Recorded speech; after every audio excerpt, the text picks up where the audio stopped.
Buenas tardes, hermanos. Comenzamos sin micrófono, pero bueno, feliz sábado. Es un día un poquito caluroso, pero bueno, tienen unos abanicos ahí, qué bueno. Vamos a doblar las rodillas para encomendarnos al Señor Jesús.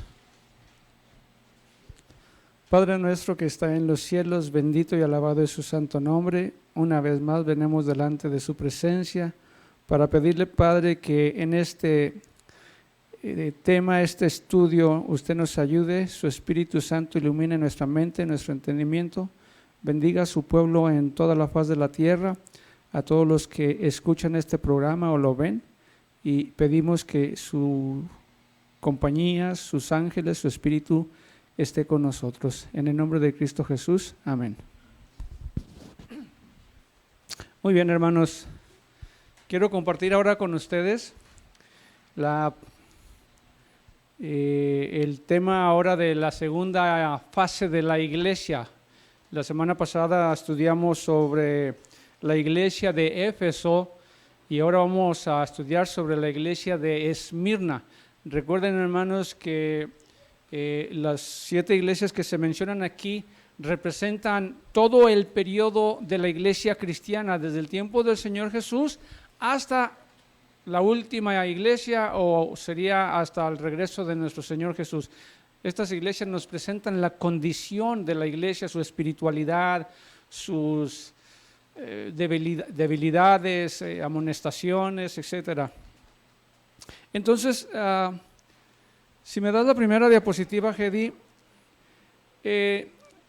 tengo una nota que dice que el periodo histórico correspondiente a la iglesia de Esmirna puede considerarse que comienza a fines del siglo I, es decir, el año 100 después de Cristo, y continúa aproximadamente hasta el año 313 después de Cristo, cuando el emperador Constantino favoreció la causa de la iglesia, pero algunos sugieren el año 323 después de Cristo, la fecha de la supuesta conversión de este emperador al cristianismo.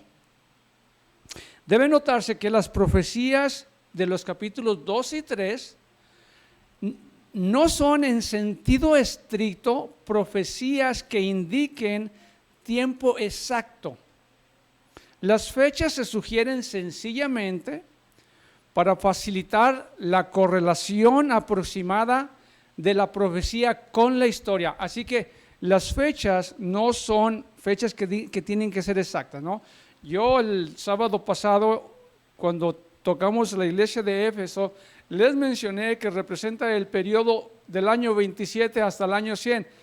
Pero si ustedes ven algún libro sobre este tema, sobre el periodo, van a encontrar que comienza en el año 31, en el año 30.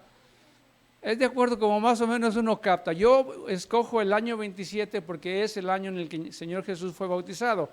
El año 31 es cuando el Señor ya murió en la cruz, ¿no? Entonces representa la era cristiana. Entonces yo digo, bueno, si el evangelio comienza con la predicación de Cristo, pues comienza ahí, ¿no? Con su bautismo. Dice de la iglesia de Esmirna, Apocalipsis 2, 8 al 11.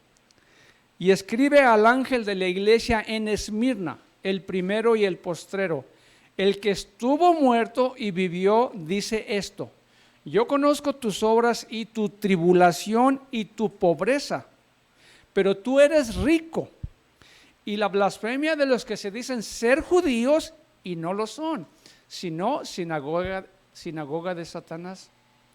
No temas en nada lo que vas a padecer. He aquí, el diablo echará a algunos de vosotros en la cárcel para que seáis probados, y tendréis tribulación por 10 días. Sé fiel hasta la muerte y yo te daré la corona de la vida. El que tiene oído, oiga lo que el Espíritu dice a las iglesias. El que venciere no sufrirá daño de la segunda muerte. Noten aquí, hermanos, primeramente que nuestro Señor Jesús se presenta como el primero y el postrero. el que estuvo muerto y vivió. Y hay una razón muy específica por qué el Señor se presenta como el que estuvo muerto y vivió.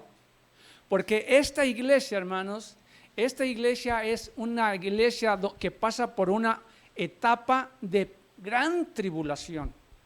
Y muchos de ellos fueron martirizados. Entonces, cuando Él dice, yo soy el que estuvo muerto y vivió, les estaba dando a estos discípulos la esperanza de que aunque ellos pasaran por la muerte, tendrían la vida. El Señor Jesús dijo, yo soy la resurrección. Y bueno, y entonces nos habla de su pobreza, de su tribulación, de aquellos que se decían ser judíos y no lo eran, y una tribulación por 10 días, que es un periodo profético que vamos a ver adelante. Esmirna significa mirra, una amarga aunque aromática gomorresina proveniente de África oriental y de Arabia, que simbolizaba amargura y sufrimiento.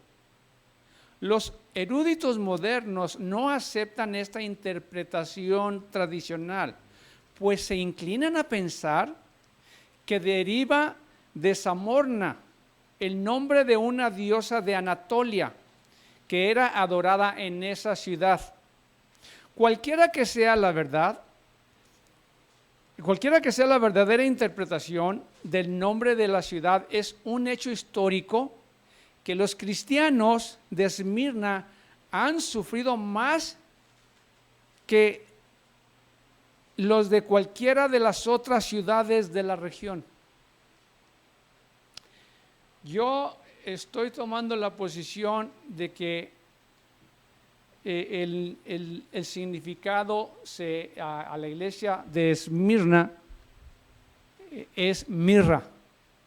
Aunque es cierto, dice aquí que está dividida la interpretación, porque pues ahora resulta que la interpretación tradicional ya como que no les gusta mucho, y dicen que mejor se aplica a Samorna, porque era una diosa que adoraban ahí en Esmirna, por los de Anatolia. Anatolia era la gente que habitaba esa región, así se llamaban, ¿ok?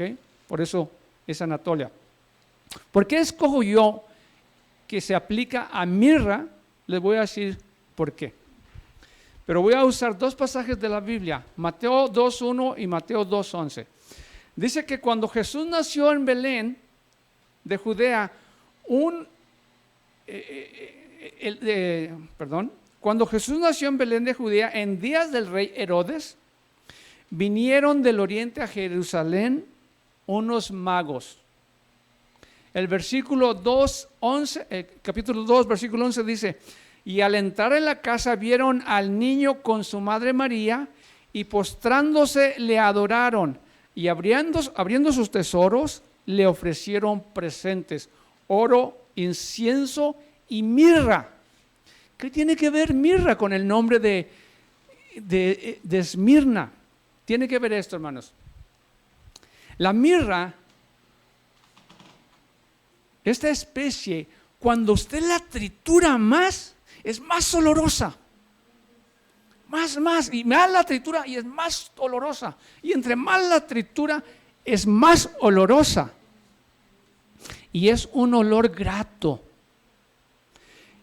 Y como la iglesia de Esmirna pasa por un periodo de persecución, entre más los perseguían, era más grato el olor para el Señor. Era grato. Aunque ellos sufrían, pero para el Señor era grato, porque ellos estaban dando testimonio del mensaje de salvación, de un mensaje que estaba en completa oposición a la creencia de Roma. Ahorita vamos a ver más adelante todo lo que abarcaba el imperio romano, donde la religión que regía en todo el imperio era pagana.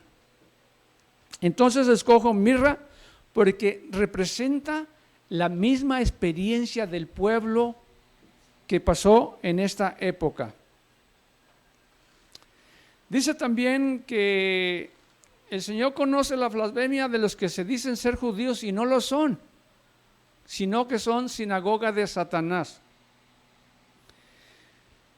Voy a compartir con ustedes algunos versos y a ver si ustedes le encuentran la relación. Yo le encuentro esta relación. Párese un ratito, hermano, para que se despabile un poquito. Yo sé que el calorcito a veces lo duerme a uno. El día siguiente de reposo se juntó toda la ciudad para oír la palabra de Dios. Pero viendo los judíos, estoy leyendo Hechos 13, 14, 44, 45. Pero viendo los judíos la muchedumbre, se llenaron de celos y rebatían lo que Pablo decía, contradiciendo y blasfemando. En 8, 18, 16, 6, dice, pero oponiéndose y blasfemando estos, les dijo, sacudiendo los vestidos, vuestra sangre sea sobre vuestra propia cabeza. Yo limpio, desde ahora me iré a los gentiles. Entonces vemos aquí una relación de que los judíos blasfemaban y se oponían al mensaje del evangelio de Pablo que presentaba a Cristo y Cristo crucificado. Testimonios para los ministros, página 12, dice, Satanás tiene una gran confederación, su iglesia. Cristo la llama la sinagoga de Satanás porque sus miembros son los hijos del pecado. Los miembros de la iglesia de Satanás han estado constantemente trabajando para desechar la ley divina y confundir la distinción entre el bien y el mal. Satanás está trabajando con gran poder en los hijos de desobediencia y por medio de ellos para exaltar la tradición y la apostasía como verdad y lealtad. Y en este tiempo, el poder de su inspiración satánica se mueve en instrumentos vivientes para llevar a efecto la gran rebelión que comenzó en el cielo contra Dios. Entonces, hasta nuestros días llega aquellos que se dicen ser judíos y no lo son, pero que son sinagoga de Satanás. Si ustedes captaron bien lo que está aquí en Espíritu Profecía, no es necesario volverlo a repetir. Hechos 13:45. Mas los judíos que no creían excitaron y corrompieron los ánimos de los gentiles contra los hermanos. Hechos 17:5. Entonces vinieron unos judíos de Antioquía y de Iconio, que persuadieron a la multitud y habiendo apedreado a Pablo, le arrastraron fuera de la ciudad pensando que estaba muerto y lo dejaron ahí. Entonces vemos una terrible oposición de parte de algunos judíos contra el mensaje y los mensajeros. Hechos 17:13 dice, cuando los judíos de Tesalónica supieron que también en Berea era anunciada la palabra de Dios por Pablo, fueron allá y también alborotaron a las multitudes, pero inmediatamente los hermanos enviaron a Pablo para que fuese hacia el mar y Silas y Timoteo se quedaron ahí. Así que vemos aquí que estos judíos que se oponían al mensaje, incluso cuando sabían que Pablo estaba predicando en otra ciudad, iban hasta allá, viajaban hasta allá para alborotar a la multitud contra los mensajeros del Señor. Por eso encuentro que a esta clase de personas en aquel tiempo se le aplica el tipo de sinagoga de Satanás. Y a hoy día, los perseguidores, sí. Y a hoy día, como vimos, se le aplica a aquellos que quieren invalidar la ley de Dios también.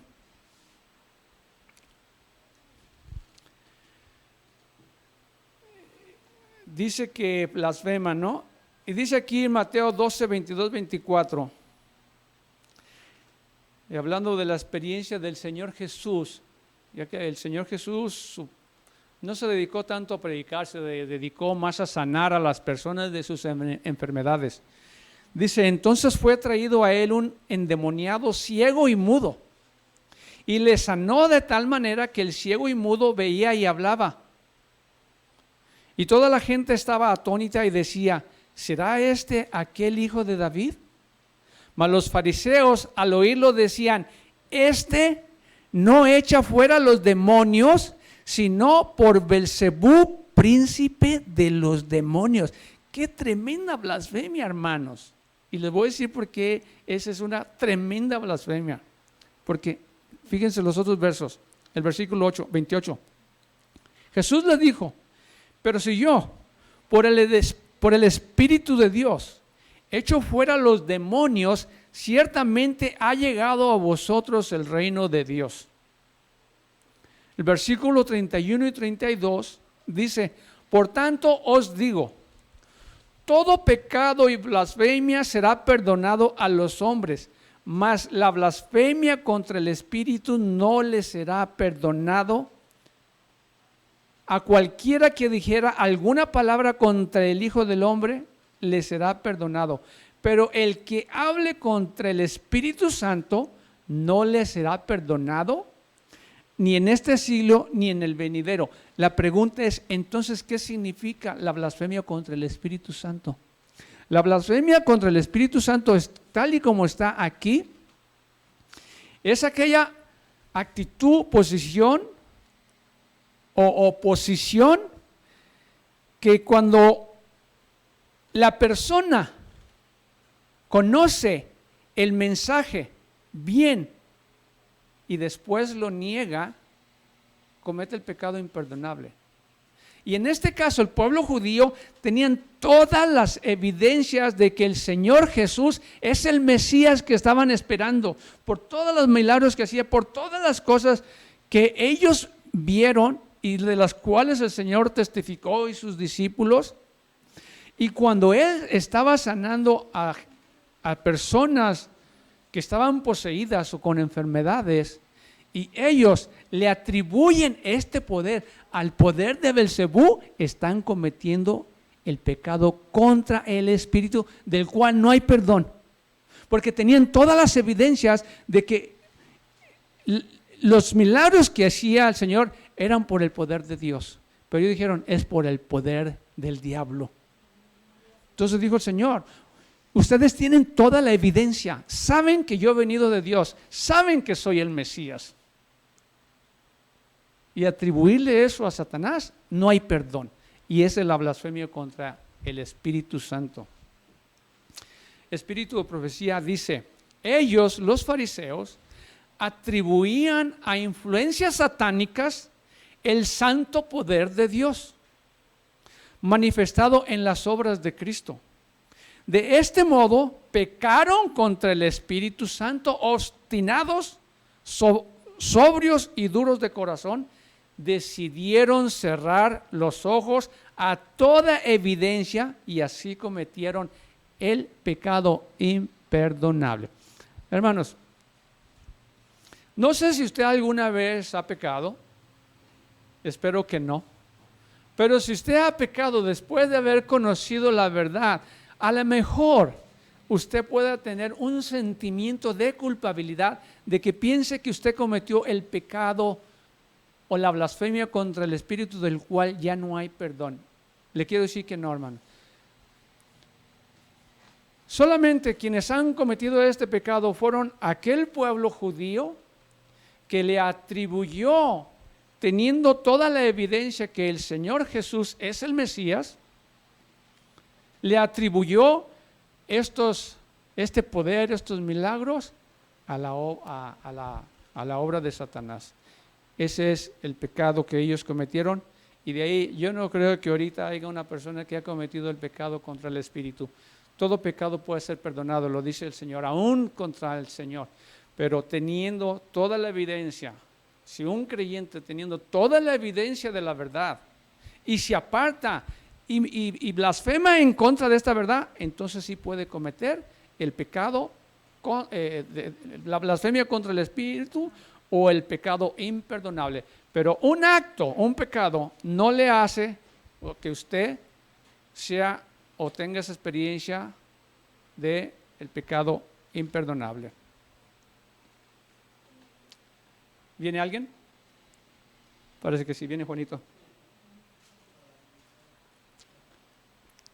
Adelante, Juan. No es coincidencia que el Espíritu te trajo, sí. Ahora nos dice acá el mensaje a Esmirna, dice, yo conozco tu pobreza, pero tú eres rico. La pregunta es, ¿la iglesia de Esmirna económicamente era pobre? A lo mejor sí, pero no se está refiriendo aquí esta pobreza a una pobreza económica. Porque el Señor dice, tú eres rico. Más bien se está refiriendo a una humildad en los creyentes.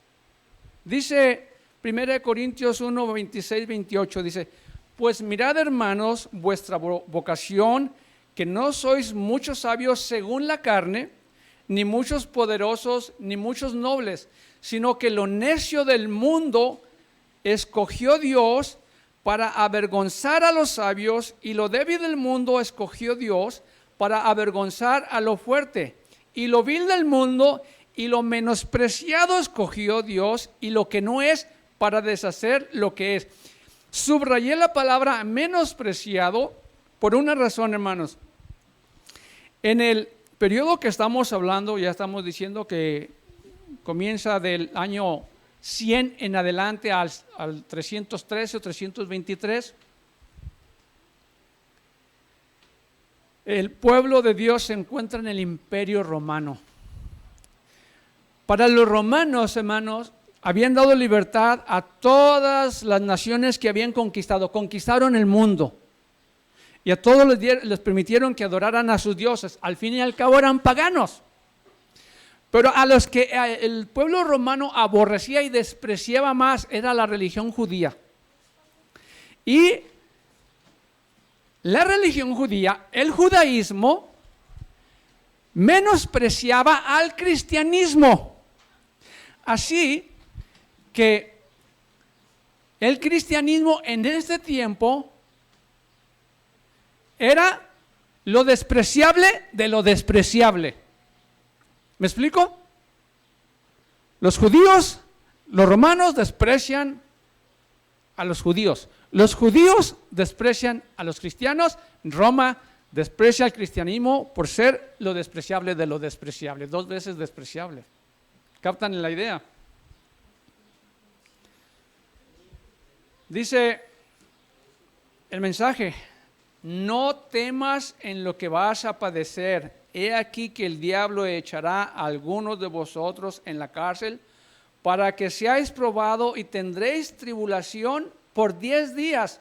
Sé fiel hasta la muerte y yo te daré la corona de la vida. Quiero decirles, hermanos, que para este pueblo, para este periodo de hermanos, la palabra de Dios tenía un valor incalculable. Ellos sí creían la palabra de Dios con todo el corazón.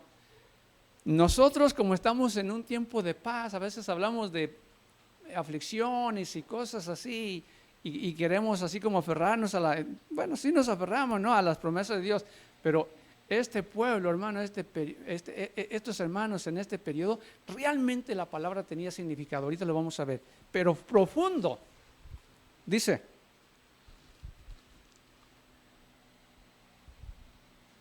quiero decirles, hermano, antes de leer esta nota, que el pueblo cristiano en el tiempo del periodo de Éfeso, del año 30, 27, 31 al año 100, no había una distinción. Roma no hacía ninguna distinción, no captaba ninguna distinción entre los cristianos y los judíos. Roma no lo percibía. Hechos 18, 1, 2. Después de estas cosas, Pablo salió de Atenas y fue a Corinto. y halló a un judío llamado Aquila, natural de Ponto, recién venido de Italia con Priscila su mujer, por cuanto Claudio mandó que todos los judíos saliesen de Roma, y Pablo fue a ellos. Priscila y Aquila eran judíos también, pero ellos habían abrazado el cristianismo. Entonces, ellos tuvieron que salir y fueron a Corinto. Y vamos a ver una experiencia que tuvo el apóstol Pablo acá, dice Hechos 18, 12, 16. Pero siendo Galión procónsul de Acaya, Acaya está prácticamente ahí en Corinto, los judíos se levantaron de común acuerdo contra Pablo y le llevaron al tribunal, diciendo, este persuade a los hombres a honrar a Dios contra la ley. Y al comenzar Pablo a hablar, Galión dijo a los judíos, si fuera algún agravio o algún crimen enorme, oh judíos, conforme a derecho, yo os lo toleraría. Pero si son cuestiones de palabras y de nombres y de vuestra ley, vedlo vosotros, porque yo no quiero ser juez de estas cosas, y los echó fuera del tribunal. Vamos por fuera. ¿Qué es lo que percibimos aquí? Que el gobierno romano no percibe que haya una diferencia entre cristianos y judíos. Pues si son cosas de vuestra ley, arréglenlo ustedes. No nos interesa. Los echó fuera. Entonces no se percibía la diferencia. La iglesia de Esmirna había sido indudablemente importante blanco de las calumnias de los judíos, pero los miembros no habían sentido aún toda la violencia de la persecución. Sin embargo, estos cristianos sin duda conocían la persecución que ya había azotado otros lugares y tuvieron que haber pensado en que les sobrevendrían dificultades futuras. No está implícito en la forma, esto está implícito en la forma del verbo temer, que aparece en el mensaje a Esmirna. No temáis. Dice acá, no temas en nada de lo que vas a padecer. Entonces dice, esto está implicado en la forma del verbo temer, indica que ya estaban temerosos, ya habían pasado algunas tribulaciones en el pasado. Y entonces ya sabían que ellos iban a pasar por una terrible tribulación. Entonces ya tenían cierto temor. Y aquí tenemos a la imagen de un personaje que solamente ha sido considerado su nombre con un perro. ¿Sí o no? ¿Sí o no? ¿Sí o no? Decía el pastor. ¿Cómo se llama el pastor? Fortés. ¿Sí o no? Sí. Creo que aquí saqué esta imagen de algunos artistas que han tratado de, ¿cómo diríamos?, transformar las imágenes, las estatuas, a imágenes actuales. Y prácticamente Nerón, se podría decir que así era su imagen, de acuerdo así como ellos lo han, con la tecnología como lo han visto. Este era Nerón, hermano, pero este hombre era un hermano malo, sí, malo como, ¿cómo dicen? Malo como la carne de puerco, exactamente, hermanos. Sí. Vamos a ver aquí, hermanos. Recuerden que Nerón, recuerden la experiencia del apóstol Pablo. ¿Qué sucedió con el apóstol Pablo en su carrera final? Llegó a Roma, ¿no? Y ahí se confrontó con Nerón. Entonces, pero voy a relatarles un poquito aquí la historia y vamos a ver unos versos para que ustedes vean qué es lo que sucedió con Nerón, qué es lo que sucedió con Pablo y cuáles fueron las causas. Dice, cuando llegamos a Jerusalén, los hermanos nos recibieron con gozo, los apóstoles. El día siguiente Pablo entró con nosotros a ver a Jacobo, y se hallaban reunidos todos los ancianos, a los cuales después de haberles saludado, les contó una por una las cosas que Dios había hecho entre los gentiles por su ministerio. Cuando ellos lo oyeron, glorificaron a Dios y le dijeron: ¿ya ves, hermano, cuántos millares de judíos hay que han creído y todos son celosos por la ley? Pero se les ha informado en cuanto a ti, que enseñas a todos los judíos que están entre los gentiles a apostatar de Moisés, diciendo que no circunciden a sus hijos ni observen las costumbres. ¿Qué hay pues? La multitud se reunirá de cierto, porque oirán que has venido. Haz pues esto que te decimos. Hay entre nosotros 4 hombres que tienen obligación de cumplir voto.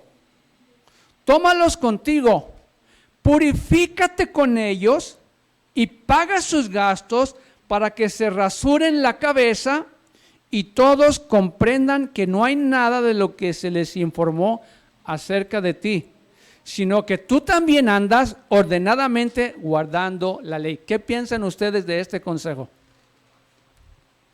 ¿Bueno o malo? ¿Apropiado o fuera del lugar? Totalmente fuera del lugar. Primero, hermanos,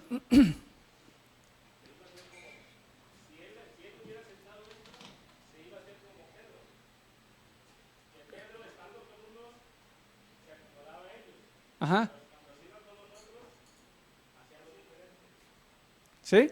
Bueno, tenemos otra opinión también. Primer lugar, tómalos contigo y purifícate con ellos. Ya está aquí sugiriendo que Pablo está mal. Tiene que purificarse porque está mal. Entonces ese es un argumento en contra de Pablo, porque van a decir, no, que muy santo pues, no es el maestro, porque se tiene que purificar.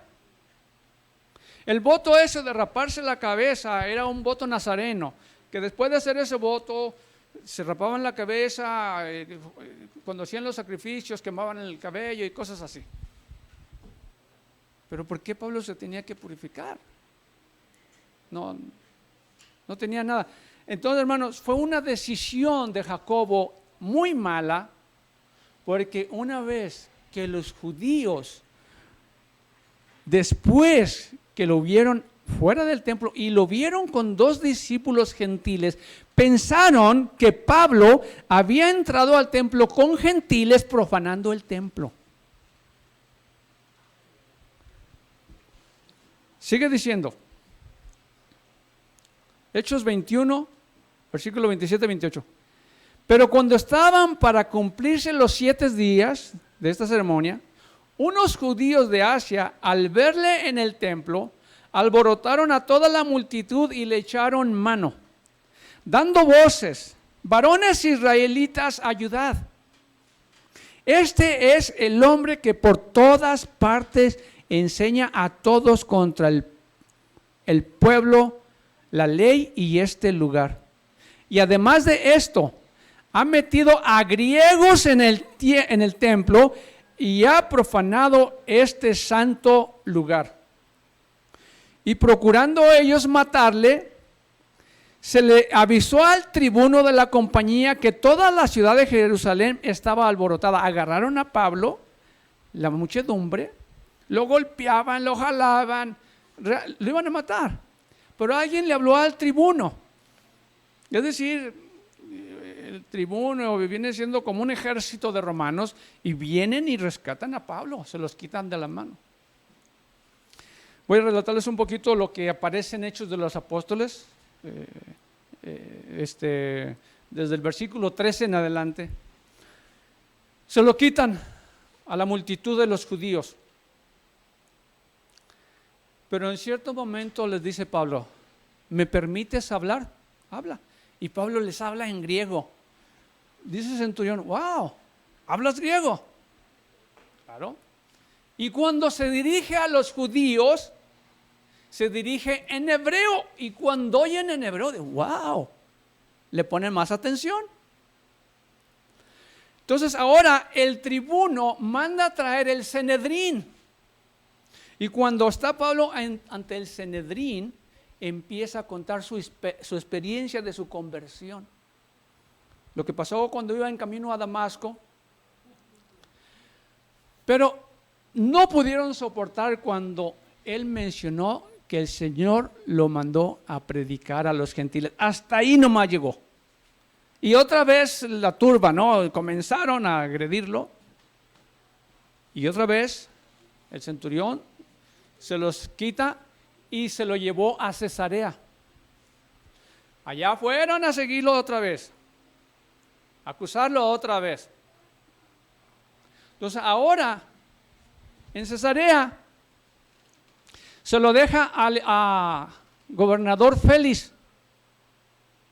Félix lo examina, no encuentra nada mal, pero lo deja en la cárcel porque hubo cambio de gobierno y quedó Festo como gobernante y queda Pablo en la cárcel.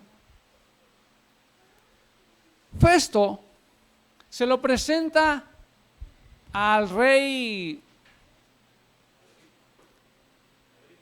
Agripa y a su esposa.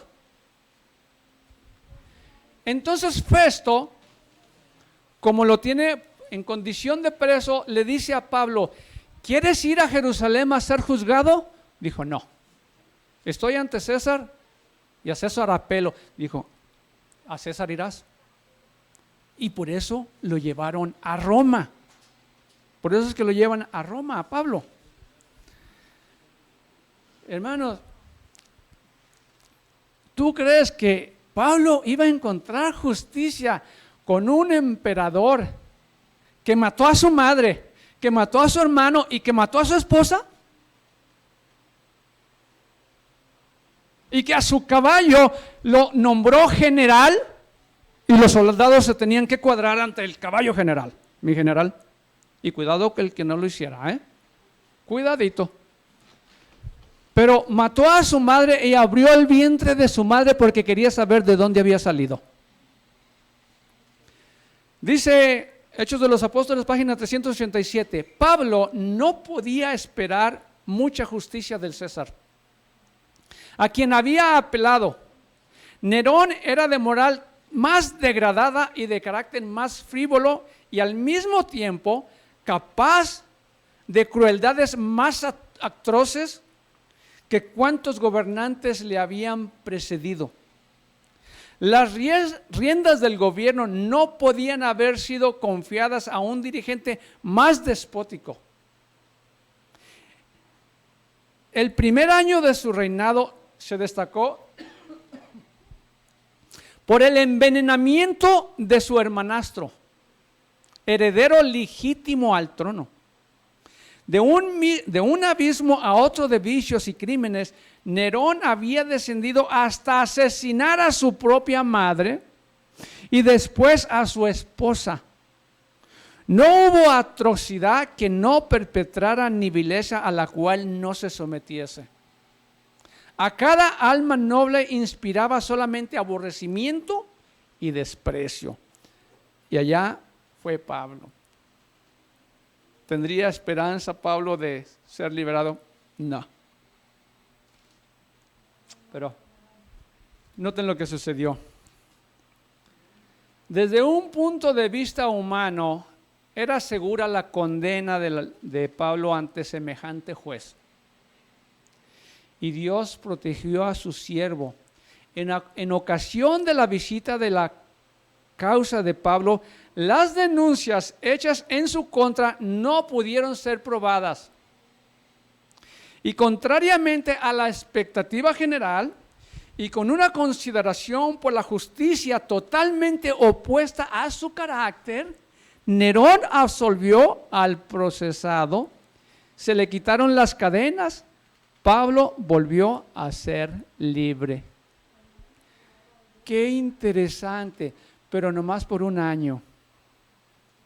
Nomás quedó libre por un año, porque Pablo inmediatamente, sabiendo en el peligro que estaba, predicó con ánimo incansable. Noten lo que hizo el apóstol Pablo. Durante el encarcelamiento de Pablo, los conversos al cristianismo habían llegado a ser tan numerosos que atrajeron la atención de las autoridades y suscitaron su enemistad. La ira del emperador se desató especialmente por causa de la conversión de gente de su propia casa. Y pronto encontró pretextos para que los cristianos fueran objeto de su despiadada crueldad. Sí saben lo que hizo Nerón, ¿no? Con los cristianos, ¿no? Sí saben lo que hizo en el, ¿cómo le llaman? El Coliseo. Sí. Y a uno los embetunaba, los embarraba de no sé qué material y los encendía como antorchas. Y a otros los echaba a los pescados. Dice, por entonces estalló en Roma un terrible incendio que consumió casi media ciudad. Según rumores, el mismo Nerón habría sido el incendiario. Y sabemos que él fue. Pero a fin de alejar toda sospecha de sí mismo, hizo alarde de gran generosidad, ayudando a los desamparados y sin hogar. Se les quemaron sus casas, ¿no? Y iba a ayudarlos, ¿no? Sin embargo, se lo acusó del crimen. El pueblo romano sabía que él lo había hecho. El pueblo se sintió trastornado y se enfureció, y para desviar la atención del pueblo y a él mismo tiempo para hacer desaparecer de la ciudad a esa gente que tenía y odiaba, Nerón desvió la acusación hacia los cristianos. Su ardid tuvo éxito. Y millares de seguidores de Cristo, hombres, mujeres y niños, fueron cruelmente asesinados. Entonces lo que hizo Nerón, astutamente, primero, fue como que ayudaba a la gente desamparada, ¿no? ¿No les parece eso familiar cuando hay ciertas cosas así que el culpable va y ayuda? Nerón hizo eso, ¿no? Fue y ayudó a los desamparados que quedaron sin hogar, y después echó la culpa a los cristianos. Ellos fueron los que quemaron Roma. Los cristianos tenían 4 enemigos, por así decirlo, en el Imperio Romano. La gente, hermanos, porque como eran idólatras, a los cristianos les llamaban ateos, porque no adoraban a los dioses. Entonces, estos son ateos. Y si llovía, si había un terremoto, cualquier calamidad que viniera, alguna pandemia, el COVID-19, el coronavirus, todo lo que vendría, es por causa de los cristianos. Es por los cristianos, por ellos. Ellos son los, sí, ellos son los culpables. Por ellos vienen estas cosas. Y otra de las razones era, otra de las personas que odiaban a los cristianos, por ejemplo, eran los sacerdotes paganos. Porque como el cristianismo empezó a notarse, empezó a crecer, y entre más martirizaban a los creyentes, hermanos, como vimos que el nombre de Esmirna significa mirra, entre más era olor grato, y la gente cuando miraba a esta gente ante la hoguera, ante cualquier tormento, alabando a Dios y con una serenidad, era semilla. Y más gente se convertía, y más gente se convertía, y más se convertían.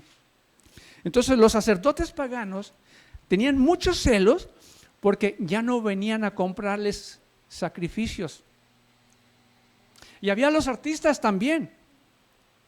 Los artistas eran aquellos como Demetrio, que cuando Pablo fue a Éfeso, ya vimos Éfeso, cuando Demetrio juntó a la gente, hizo un alboroto ahí también, porque les dijo, ya no se nos venden nuestras imágenes. Este hombre dice que las imágenes que se hacen con las manos no son dioses.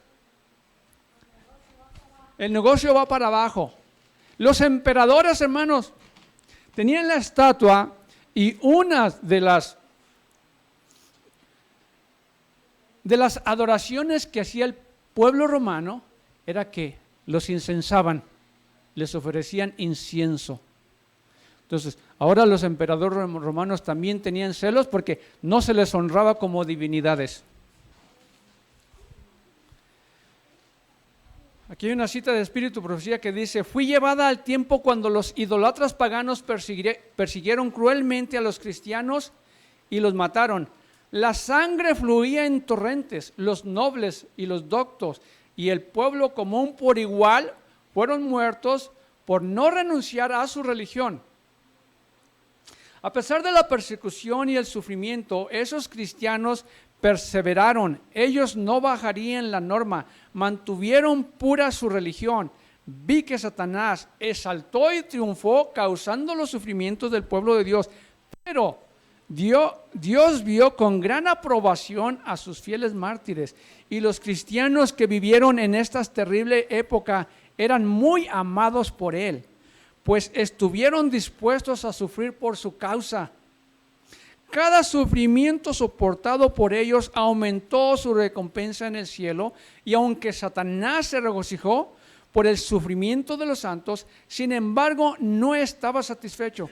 Deseaba el control de la mente, al igual que del cuerpo.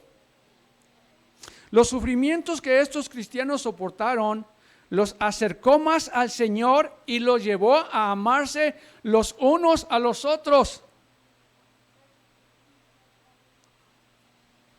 E hizo que aborrecieran más que nunca el ofender a Dios. Satanás quiso llevarlos a desagradar a Dios. Entonces perderían su fortaleza, firmeza y energía. Y aunque miles fueron muertos, sin embargo, otros estaban llegando para tomar su lugar. Satanás vio que estaba perdiendo sus súbditos, y aunque ellos, los fieles, sufrieron persecución y muerte, estuvieron asegurados para con Cristo Jesús, para ser los súbditos de su reino. Qué interesante que aquí nos dice que estos hermanos de Esmirna se amaban unos a otros, porque en su persecución, hermanos, se le daban un apoyo, muy contrario a lo que pasó con la iglesia de Éfeso, que dice que dejaron su primer amor.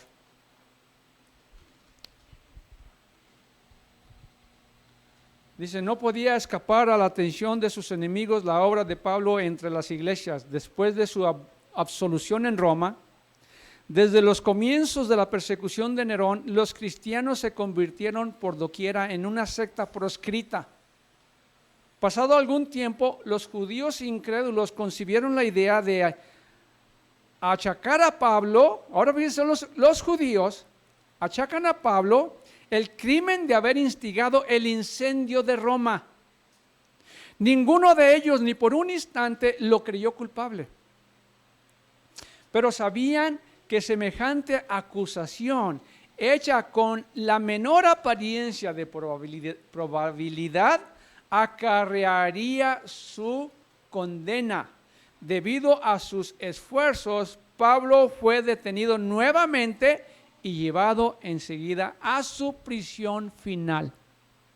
Entonces, como los judíos odiaban tanto a Pablo, idearon acusar que Pablo fue el incendiario, y lo llevaron otra vez, y ahora sí, no la libró.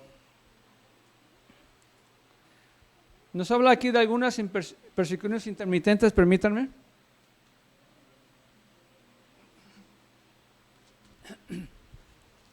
Entonces, hablando otra vez de la iglesia de Esmirna, vimos que el Señor le dijo, no temáis, Vas a pasar tribulación, pero no temáis, no teman, porque ya conocían todas estas experiencias.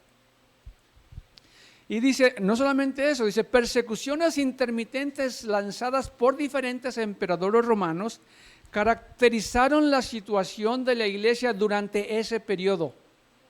En el tiempo de los emperadores, Trajano, del año 98 al 117, Adriano, del 117 al 138, Marcos Aurelio, de 161 al 180, la persecución fue esporádica y local. La primera persecución general y sistemática contra los cristianos fue obra de Decio, del año 249-251, y Valeriano, 253-259. La opresión política llegó a su manifestación más sangrienta con el emperador Diocleciano, del año 284 al 305, y sus sucesores inmediatos, del año 305 al 313. El periodo representado por la iglesia de Esmirna bien puede llamarse históricamente el tiempo de los mártires.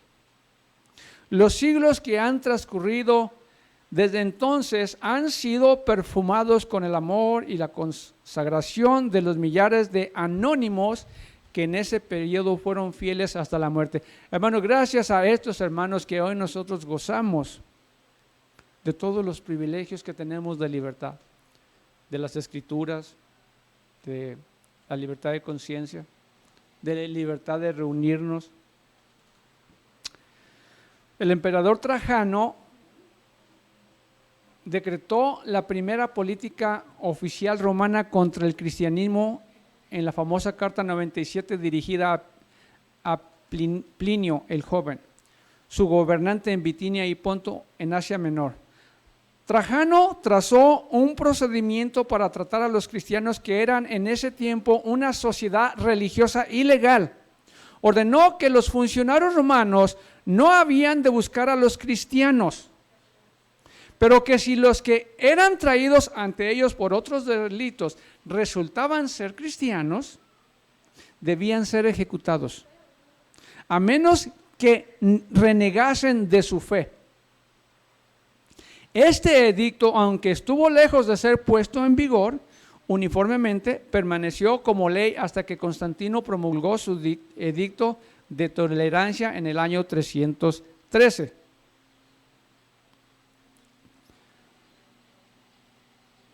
Algunos gobernantes escribían, porque no sabían ahora ya cómo tratar la situación con los cristianos, porque cada vez se convertían más y cada vez se convertían más, y había leyes en contra de ellos.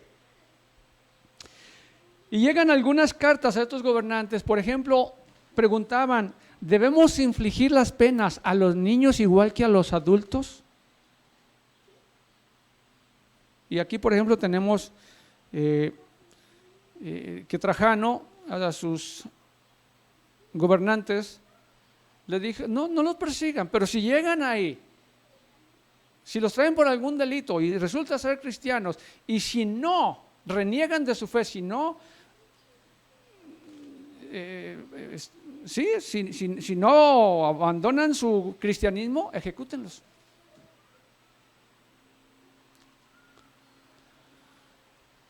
Aquí tenemos, hermano, prácticamente la experiencia que tuvo Job. Satanás sometería a su pueblo a persecución para obligarlos a renunciar a su fe. Dios permitiría la persecución como un medio de fortalecer y probar la sinceridad de su fe. Aunque Satanás ruja contra la iglesia, la mano de Dios cumple su propósito. Entonces, hermanos, ahora les estaba mencionando que para este pueblo, para este periodo, para estos hermanos, la palabra de Dios tenía un profundo significado. Hermanos míos, dijo el apóstol Santiago, tened por sumo gozo cuando os halléis en diversas pruebas, sabiendo que la prueba de vuestra fe produce paciencia. Mas tenga la paciencia su obra completa para que seáis perfectos y cabales sin que os falte cosa alguna. Entonces aquí Santiago está diciendo, tener por gozo cuando os persiguen, gozaos. Ellos sí se gozaban. El apóstol Pablo también, en Romanos 12, 1, 2, imagínate que estamos viviendo en ese periodo. Y lees este verso del apóstol Pablo. Así que, hermanos, os ruego por la misericordia de Dios que presentéis vuestros cuerpos en sacrificio vivo, agradable a Dios, que es vuestro culto racional. ¿Tú crees, hermanos, que ellos no iban con sus hermanos y compartían estos pasajes? Hermano, mira, tenía un valor inestimable la palabra de Dios, hermano. Ellos sí tenían fe con estos versos. Ofreced vuestros cuerpos en sacrificio vivo. Y también tenían las bienaventuranzas. Bienaventurados los que padecen persecución por causa de la justicia, porque de ellos es el reino de los cielos. El Señor Jesús les había dado esta promesa también. Entonces ellos sabían que aunque fueran martirizados, el reino de los cielos era de ellos. Gozaos y alegraos, porque vuestro galardón es grande en los cielos. Porque así persiguieron a los profetas que fueron antes de vosotros. Realmente ellos se gozaban en esas promesas. Dice, los romanos observadores veían, o los romanos pensadores veían que el cristianismo crecía sin cesar en extensión y en influencia por todo el imperio, y que era fundamentalmente incompatible con el modo de vida romano. Se dieron cuenta de que con el tiempo destruiría el modo de vida romano. Por lo tanto, los emperadores preocupados, más capaces, fueron los que a menudo persiguieron a la iglesia, mientras que los que descuidaban sus responsabilidades generalmente estuvieron dispuestos a no molestarlos. Hermanos, la contienda aquí entre Roma y el cristianismo era una cosa entre muchas, pero la principal era esta. Roma había conquistado a todas las naciones del mundo conocido. Y quería traer unos mapas, quería traer 4 mapas. El mapa del imperio de Babilonia, para que viera su extensión. El mapa del imperio de Medo-Persia, para que viera su extensión territorial. Y el mapa de Grecia, para que viera su extensión que alcanzó. Y el mapa de Roma, para que vieras la diferencia. Si bien es cierto que la palabra nos dice que Babilonia era la cabeza de oro, lo era en magnificencia, pero no en territorio. Roma lo es en territorio, conquistó el mundo conocido o civilizado de aquel entonces. Y estos son algunos de los emperadores que persiguieron al pueblo cristiano del año 100 al 323. Entonces la escritura dice que iban a tener tribulación por 10 días. 10 días, ustedes saben, hermanos, que se interpreta como 10 años proféticos. Y esos 10 años proféticos específicamente, cuando la persecución fue más dura, fue del año 303 al 313, con el decreto de Galerio y Diocleciano. Se le achaca a Diocleciano, pero hablando estrictamente fue Galerio el que causó más grande persecución y el que instigó la persecución. Esta expresión ha sido interpretada de 2 maneras, 10 días. Aplicando el principio día por año para computar los lazos proféticos, como Daniel 7:25, como un periodo de 10 años literales. el cual se ha aplicado al periodo de la implacable persecución imperial de 303 al 313 después de Cristo. Diocleciano y su gobernante y sucesor Galerio dirigieron en esta década la más encarnizada campaña de aniquilamiento que el cristianismo jamás sufriera a manos de la Roma pagana. Creían, como sus predecesores Decio y Valeriano, que el cristianismo había crecido tanto en poder y popularidad dentro del imperio que a menos que fuesen rápidamente exterminado, dejaría de existir el modo tradicional de vida romana y el imperio se desintegraría. Por esto iniciaron una política destinada a exterminar a la iglesia. El primer decreto de Diocleciano contra los cristianos fue promulgado en el año 303. Este prohibía la práctica del cristianismo en todo el imperio romano. Ahí tienes el imperio romano. Pásame la imagen, Hedy. Este es el imperio romano. Tal vez, yo sé que yo aprendí un poquito de geografía porque también fui malísimo, pero tal vez no te ubiques. Pero si miras la parte central, así donde está la botita, esa me gusta señalarla porque es como una parte que uno puede ya ubicarse, es Italia. Esta parte de acá de abajo es Egipto. Toda esa parte de la orilla de abajo es África. Toda la parte de aquel lado es Portugal, España, Francia, Alemania, Inglaterra, todo eso. Y toda esta parte de acá más o menos central a un lado de la botita, ahí es Grecia. Allí es Grecia, ¿cómo se llama esa parte de ahí? ¿Cómo se llama esa parte ahí? Se llama, bueno, esta parte de acá es Mesopotamia, acá está Turquía, está Asia Menor, Mesopotamia, etcétera, etcétera.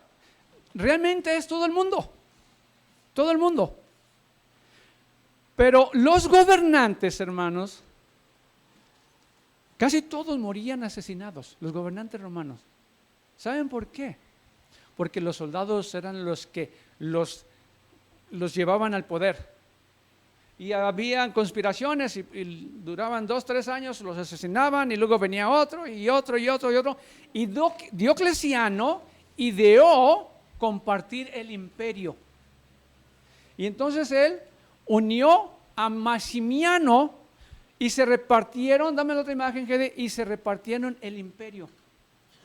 Se repartieron todo el imperio. Diocleciano, dame la siguiente imagen, Gedi, por favor. Diocleciano tomó toda la parte roja y Maximiano toda la parte azul, es decir, el oeste y el este.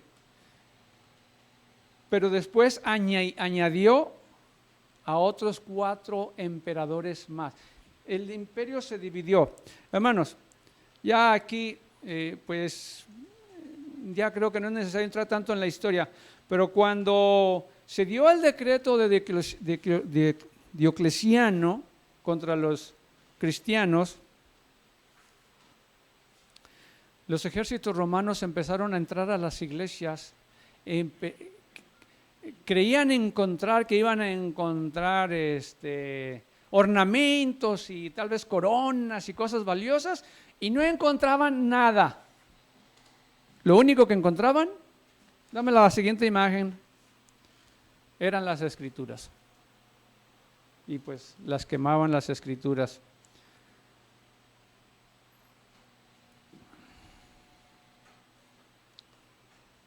Dame la otra imagen, Hedy. Con esto vamos a terminar. Regrésate, Hedy. Aquí, hermanos, ¿dónde están los 4 emperadores? Aquí el imperio se divide entre Diocleciano, Maximiano, Constantius, papá de Constantino, y Galerio. Y se divide en 4. Tal vez después hablaremos un poco más de esto. Si me da la siguiente imagen, y aquí el pueblo, hermanos, ahí, en estas persecuciones, el pueblo cristiano son los que construyeron las catacumbas. Las catacumbas eran unas, ¿cómo diríamos? Cuevas por debajo de la tierra donde ellos, cuando la persecución arreciaba, se refugiaban ahí se escondían y ahí enterraban a sus muertos. Entonces el Señor Jesús dijo: sé fiel hasta la muerte y yo te daré la corona de la vida. Estos hermanos fueron fieles hasta la muerte y el Señor les tiene reservada la corona de la vida. Así que, hermano, aprendamos de ellos, porque la experiencia que viene para el pueblo de Dios en la fase final va a ser algo similar también, pero el Señor nos va a proteger. El Señor les bendiga.